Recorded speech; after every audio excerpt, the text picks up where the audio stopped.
pont de Neuilly. En 1900, Neuilly était resté un village cossu, peuplé d'hôtels chics. Le duc d'Orléans y résidait en 1830 quand on vint le chercher pour le conduire place de l'hôtel de ville où l'attendait le pouvoir. Il habitait alors la campagne. En 1930, 100 ans plus tard, des immeubles étaient partout sortis de terre. La mairie monumentale était en place, ainsi que les principales avenues.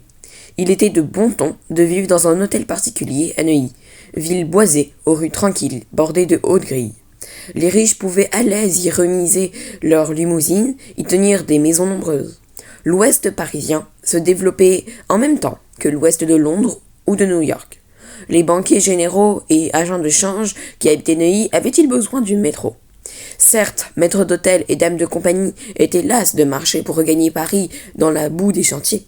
La population des gens de maison était probablement, à Neuilly, l'une des plus nombreuses de la capitale. Mais le prolongement de la ligne 1 jusqu'à la Seine avait un autre objectif.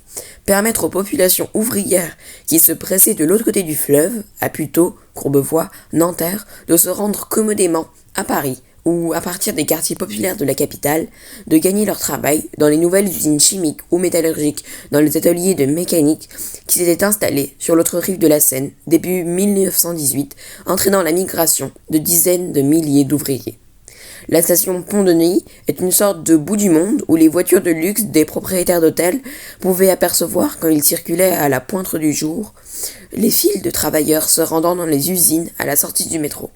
Il suffisait de passer le pont pour accéder à la banlieue rouge, celle des grévistes du Front populaire dans cette période d'affrontements sociaux. Le pont de Neuilly mettait en contact deux mondes qui voulaient s'ignorer et parfois amener à se combattre. C'était au temps de la lutte des classes.